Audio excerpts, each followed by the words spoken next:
If you can't afford the Retouching Academy yet, here you can still get professional skill retouching for free. I know how hard it is when you're just starting out. Plugins are expensive, but you don't really need plugins to get professional results. What if I told you there's a free tool out there that's going to give you professional looking results just like the Retouching Academy? In this video, I'm going to show you the exact tool I use to retouch my images. If you know me personally, you know I don't use the Retouching Academy to actually edit or retouch my images. Instead, I use my own action. That action is out there for free, and if you want to get it, or if you still don't have it yet, just click on the link in the show below of this video to get the action for free. Now let me show you how that action actually works. So this is the action right here. And by the way, this action has almost the same thing that the Retouching Academy action have. So I'm going to point out some similar actions side by side so you can actually see how it actually works. Alright. Now to retouch this image with my action, what I'm going to do, I'll first of all duplicate my background layer by pressing on Command J. And we're just going to do our basic cleanup, removing the blemishes, fixing the stray hair, and all that. So that's the first thing we're going to do when it comes to skin retouching. And there are different methods to remove blemishes or clean up your image. Just use the method that works for you. What I usually do, I use the remove tool to remove the blemishes, or I use the spotting brush tool. And also I use the focus separation to remove blemishes from my image. Let me just show you what I'll do. So the first thing I'm going to do after I duplicate my background layer, I'm just going to add a new empty layer. Once I add a new empty layer, I'm just going to zoom in and just pick my remove tool. Once I pick my remove tool, since I'm working on the small blemishes, I'll make sure my generative AI is turned off and sample layer is selected since I'm working on an empty layer. So I'm just going to paint on the blemishes I want to remove, like so. And also I'm going to paint on this line under the nose right here. And from here, I'm just going to click OK. Alright, so just going to try remove the blemishes for us. Let's do the before and after. This is the before and the after. You can see the before and the after. So you can continue using the remove tool to remove the blemish from your image like this. Another thing you can do, you can use the spotting brush tool. So I'm going to create another empty layer again. Once I create another empty layer again, select my spotting brush tool right here. Once I select it, I'll make sure my mode is on normal and content array is selected and sample layer is selected since I'm working on an empty layer again. So I'm just going to zoom in and just paint on any blemishes I want to remove. So immediately I paint on any blemishes I want to remove. I'm just going to remove the blemishes and use content aware to feed that particular place for us. Alright, so you can also use this method to remove blemishes from your image. And also, if you remove blemishes from your image, make sure you actually take your time to do this process right here, so you don't really have to rush it. So removing blemishes from image is very important. It's the most important step when it comes to skin retouching, especially for beauty images like this. Right, so I'm going to paint on anywhere there's blemishes and just remove them like so. Now I think like this works for me for now. I'm still going to use focus separation to remove more blemishes, especially those ones right there. All right, now the next thing I'm going to do, I'm just going to face the frontal. To face the frontal, I'm just going to select my selection brush tool right here. Once I select it, I'm just going to paint on the frontal like so. Alright, like this works. And just click on generative fill. And if you can't find your contextual tags bar up here, all you have to do is come to Windows, click on contextual tags bar right here. Alright, so this is it right here. Click on it and it's going to open your contextual tags bar for you. Once you make a selection on the frontal, all you have to do is click on generative fill. You don't need to type anything, just click on generate. So Photoshop automatically face the frontal for us. Then we have three options. So this is the first option, the second option, and the third option. So I think this first option actually works for me. Or let's try this third option. Okay, I think the first option works for me. Now, see the before and the after. The before and the after. Now the next thing I'm going to do, I'm just going to fix those stray hair. So I'm going to add another empty layer again. And I can use the spotting brush tool. Once I select the spotting brush tool, I'm just going to paint on those stray hair and just going to use content aware to try and fix it for us like that. So if that doesn't work, you can select the remove tool. Once you select the remove tool, just select the stray hair you want to remove. And also I'm going to select this one right here. So these are the obvious ones. I'm going to leave the rest. From here, I'm going to click on OK. Alright, so you're just going to try and remove those stray hair. See the before and the after. If you look at this part right here, you can see it missed some of the stray hairs. I'm still going to select this stray hair. So pick my remove tool and just add this stray hair to the selection. Also come here, add this one to the selection. Let me just add this one to the selection again and just click on OK. just to remove those particular one. All right, so it's looking a lot more better right now. So see the before and the after. Now the next I'm going to do, I'm just going to run my focus separation to just smoothen the skin and also remove more of the blemishes if I need to do it. Now this my action is very similar to the Retouching Academy action. So for context, if I come to the Retouching Academy and I just play this Retouching Academy focus separation via Gaussian blur, and I'm going to use 10 for this image and hit OK. So it's just going to load that action for us. So we have our low frequency, which has the colors, our corrective tones, a high frequency and a high frequency texture copy. All right, so this is the Retouching Academy frequency separation. It's very similar to my own action. So if I delete this Retouching Academy action and I just come to my action, click on frequency separation 8 bits because this image is 8 bits. If I use 10 and I hit OK, so we have the same thing.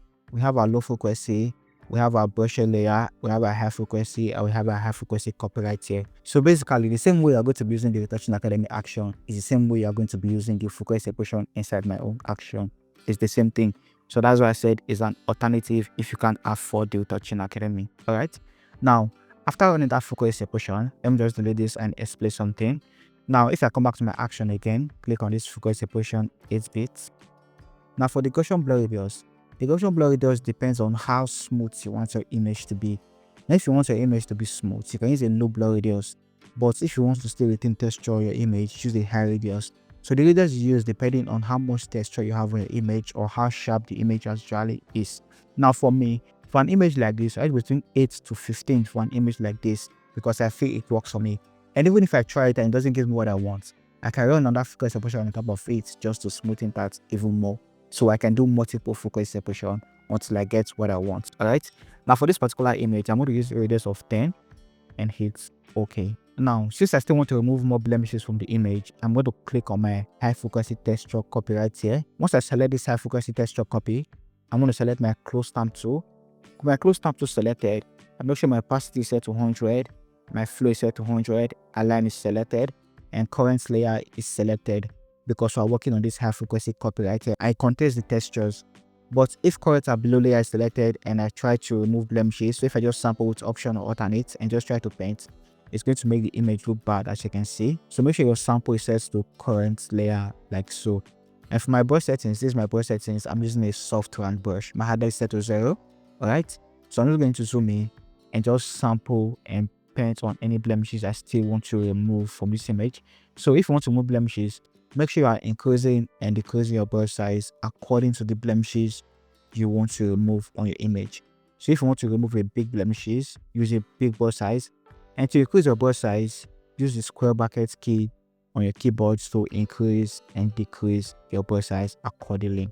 Okay, so I'm going to sample and just paint on any blemishes I'm still seeing on the image before I actually use the mixer brush tool to smoothen it out. Okay, so let's come to the body.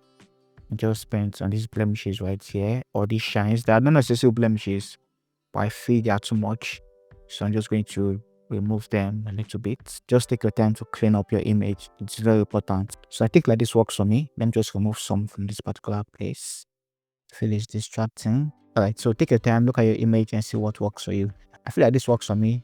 See the before and the after. So for me, it's time to actually use the mixer brush tool to smooth out the skin, and let me show you how to do that. Now to smooth the skin with the mixer brush tool, I'm going to select my brush layer, which I'm going to be brushing on. Now the reason why I like working on this brush layer instead of the low frequency directly, it's because this is an empty layer.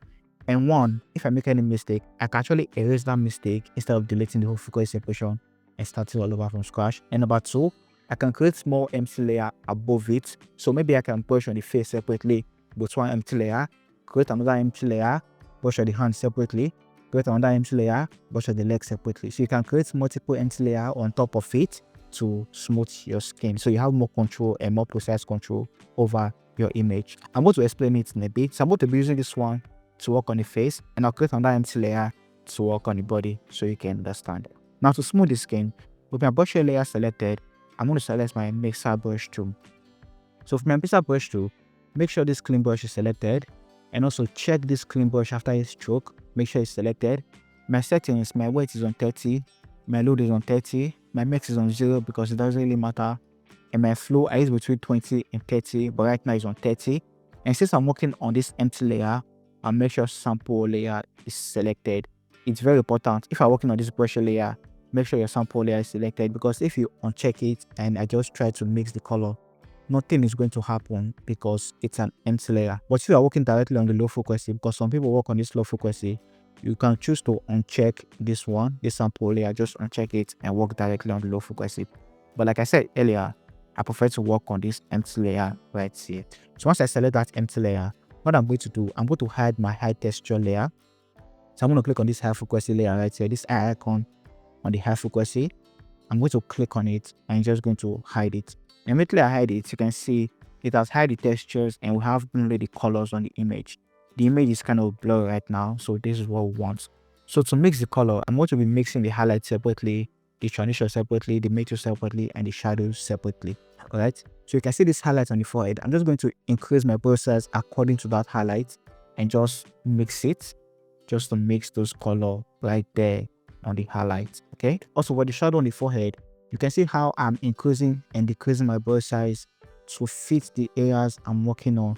So I'm just brushing in cycle and according to the shape of the face, just to smooth out the colors right there. Okay, so make sure you are increasing and decreasing your brush size according to the part of the image you are actually working on. So I'm going to brush on this transition between the highlight and the shadow just to even out the transition.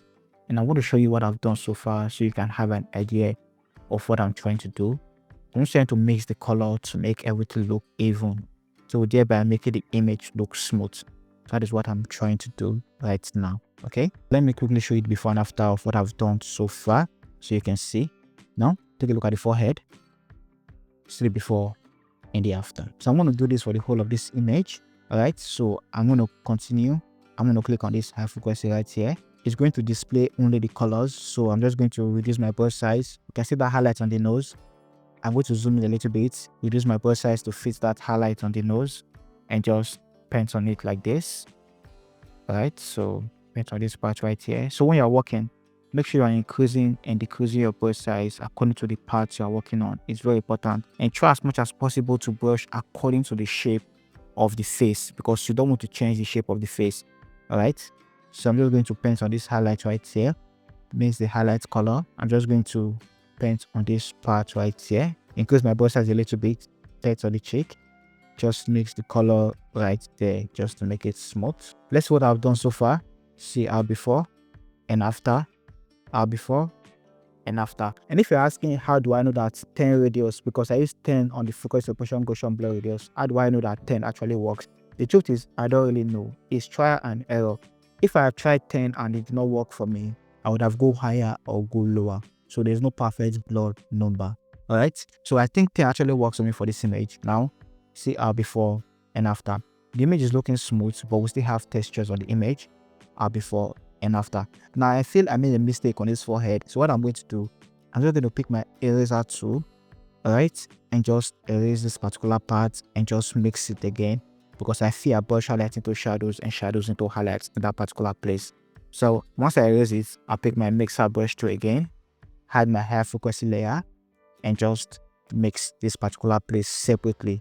All right, so that's why I like working on that empty layer. Like I said, if I make any mistake, I can actually erase the mistake instead of starting all over from scratch. Okay, all right, so the before and the after. So I feel it's a lot better. Like I said earlier, you can use one empty layer to brush the face and another one to brush the body. Now let's say I want to brush the body with another empty layer, or maybe later I'm going to reduce the opacity of this face and I don't want it to affect the body. What I can do, I'm just going to add a new empty layer above my brush layer, add my high texture layer, pick my mixer brush tool, and instead of brushing on this first brush layer, I'm going to be brushing on this new empty layer I just added for the body. All right, so I'm going to paint on the body like so. And if it's too smooth, I can just reduce the opacity of the body like that, and it's not going to affect the face. All right, so that's why I prefer this frequency separation method to work on instead of just brushing directly on the low frequency. All right, but professionals work on the low frequency. I'm not a professional yet, so I made a mistake. So that's why I like working on this brush layer. If I make any mistake, I can actually erase my mistake. Okay, but let me show you before and after so you can have an idea of what I'm trying to do. If I just turn on my high frequency layer right now, right? So you can see the body. This one is for the body, the before and the after, the before and the after. You can see obviously it's looking too smooth. So what I can do now, I can just come to the opacity and reduce the opacity of this layer right here to bring back some of the texture if I feel it's looking too smooth. So that's one advantage of working on this empty layer right there. So I'm going to be doing this for the whole of this image. Just use my mixer brush tool to mix the colors and just make the image look smooth. That's what I'm going to be doing right now. Remember, if you are brushing, make sure you are brushing the highlight separately, the shadow separately, and also make sure you're increasing and decreasing your brush size according to the part of the image you are working on. Okay? Alright, so we are done smoothing out the skin. You can see the skin is looking good and we still have the textures. So this is for the face. See the before and the after. The before and the after. Why this layer 5 is for the body. See the before and the after. The before and the after. Now I feel the face is looking a bit too small. So what I'm going to do, I'm going to come to the opacity and just take down the opacity of the brush layer. About 65 works for me. Also come to the body and take down the opacity a little bit because I feel it's looking too smooth. Now looking at this image, I'm still seeing a bit of blemishes on image. So what I'm going to do, I'm going to click on this high frequency texture copy right here. Pick my close stamp tool, just sample and just fix those places that I'm still seeing some patches that I don't really like. Alright, glad this works. So you can just take a look at your image and fix any patches you are still seeing that you don't like on your image. But basically, I think like this actually works with this image. This image is looking really good already. Now the next thing I'm going to do, I'm just going to do my global dodge and burn. Alright, now for global dodge and burn, with the Retouching Academy, if I click on the Retouching Academy, click on this dodge and burn right here. So it's just going to open this dodge and burn group for us. Now inside this group, we have the dodge, which is to brighten, we have the burn, which is to darken. Now for my action, we have the same thing inside. So if I just come to my action and click on Teelens dodge and burn right here, you can see inside this group, we also have the dodge and we have the burn. So basically, it's the same thing. So to do my global dodge and burn, what I'm going to do, I'm going to be dodging the highlight and burning the shadow. If you don't know what dodge and burn means, dodge is to brighten, while burn is to darken. So basically, I'm going to be brightening the bright part of the image and darkening the dark part of the image, which is the contouring. So before I do that, I'm just going to hide my retouching layer. So come to my focus separation group and just click on this eye icon right here to hide it so that I can see my original highlight and my shadow. The reason why I'm doing this because those focus separation, sometimes we might mistakenly brush highlight into shadow or shadow into highlights. But with this global dodge and burn, we can actually bring back the original highlights and the original shadow. Alright, so once I hide my retouching layer, this is my original image. To use my global dodge and burn, I'm going to click on this group, dodge and burn group right here. Click on my dodge, pick my normal brush tool, make sure my focal color is set to white. If it's on any other color, click on this small black and white icon right here to change to default black and white. So make sure your focal color is set to white. Also make sure you're using a soft round brush. My opacity is set to 100 and I'm going to be using a flow of about 3%. 3 works for me. And just brush on the highlight just to dodge it. Now for context, if I take the flow up to 100% and I dodge, the effect is going to be too much, as you can see. So I want to gradually build it up. That's why I use 30% to gradually build it up until I feel it's okay for me. So this works for me. Also, dodge this particular place, dodge this part of the nose, dodge this highlight right here, dodge this highlight right here, dodge the highlight on the lips, dodge the highlight on the jaw, come to the cheek, dodge this particular place. Right. Also, I want to zoom in on the eyes a little bit and just dodge that catch light on the eyes just to brighten it up a little bit. Do the same thing for this part of the eyes, like so. And also, I'll come to the body. I'm going to dodge this part of the image, dodge this part as well. So you can see what I'm brushing on. Just take your time to do this, okay? Now let this work for me. Also, I can still dodge the hair a little bit. So I'm going to come to the hair and just dodge this part of the hair a little bit. This part right here a little bit, like so, okay? Now, that's for the dodge. Let's see the before and after. See the before and the after. The before and the after.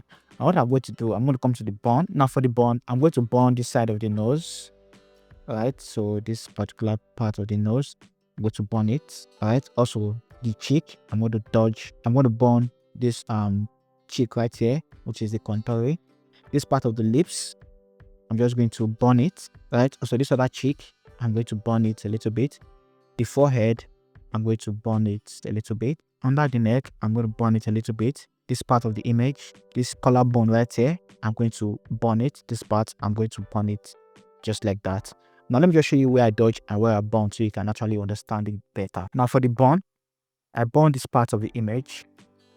Alright, so I burn this part of the image beside the nose, alright, the cheek, under the neck, the collarbone, this dark part of the lips, I burn them. I also burn this part of the image. Now for the dodge, this is where I dodged. I dodge this highlight right here. So basically anywhere there's highlight on the image, that's where I dodge. I dodge this highlight. I dodge this highlight. I dodge the highlight right here. I also dodge those highlights on the lips.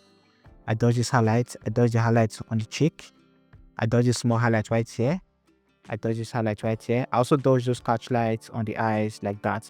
One thing I should have done for the burn, I'm going to come back to my burn. I'm going to burn this particular part of the image. I forgot to burn it, so I'm going to burn this particular part like that. So basically, those parts that are white are the part that I dodge, and those parts that are black are the part that I burn. Alright, now you get the idea.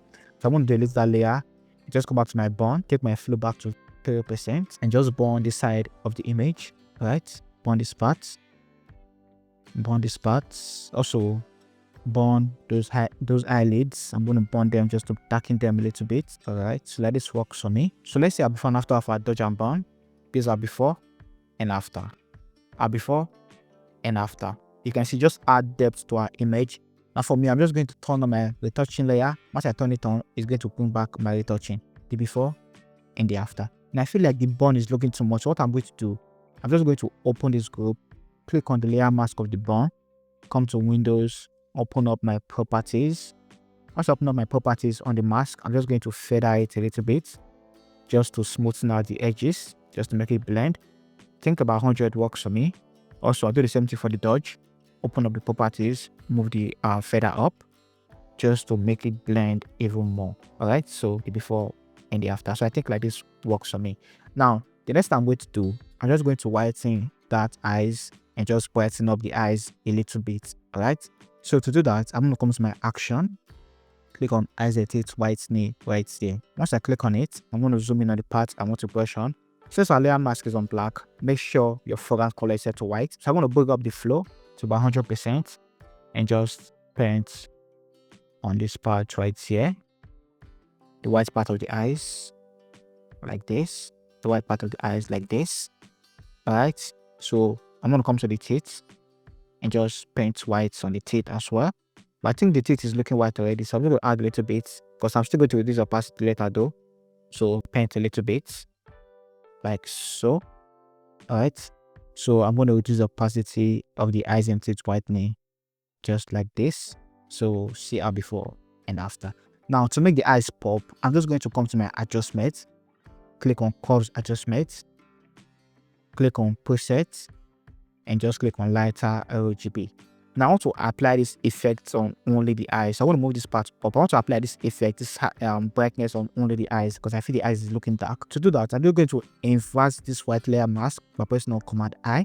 So invert it. Once I invert it, I've hide that effect. Now I want to reveal that effect on only the eyes.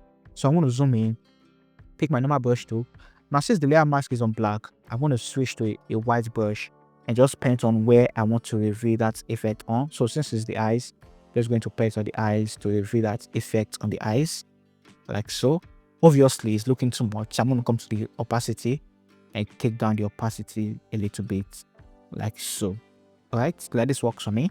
The next thing I'm going to do, I'm just going to sharpen the eyes to add more details. Alright, so I'll come to my action again.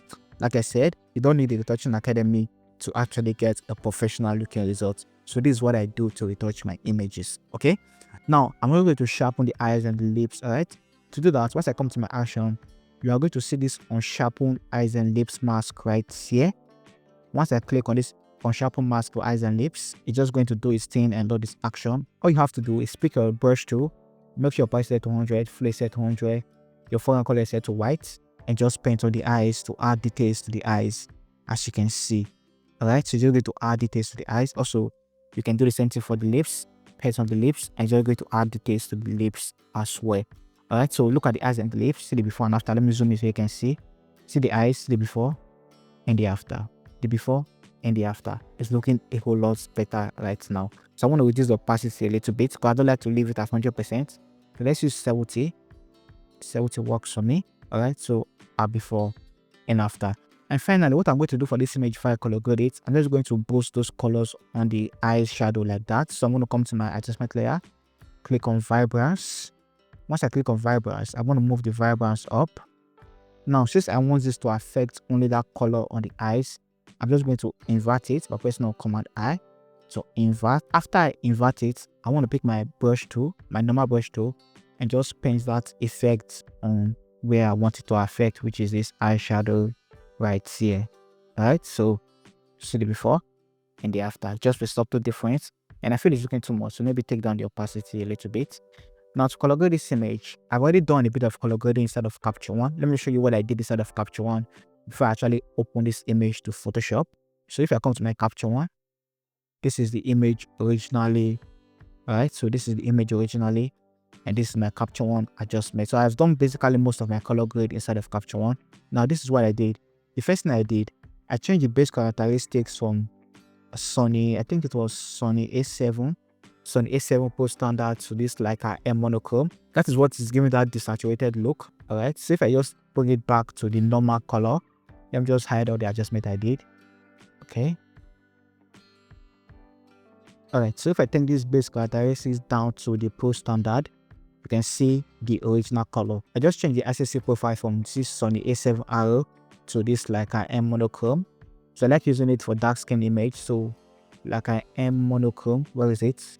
This one right here, like an M monochrome neutral. You're just going to click on it like that. So with this layer right here, I just use it to add contrast and do a bit of color adjustments to the image. So if I just turn it on, you can see the grain on the background now has a bit of saturation and the image now has a bit of contrast. Alright, now for this adjustment layer, I use it to adjust these eyelids. So if I turn it on, you can see I just use it to adjust that eyelid right there, just to add a bit of saturation to the eyelid and also for the lips. So if I turn on my mask, you can see where I mask out. So that effect is affecting only the part I mask out, as you can see.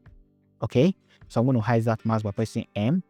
Alright, so for this fit tool layer right here, this is where I did my color grade. If I just turn it on and I come to my color and I scroll the way down to color balance, you can see what I did here. I added a little of yellow to the highlights.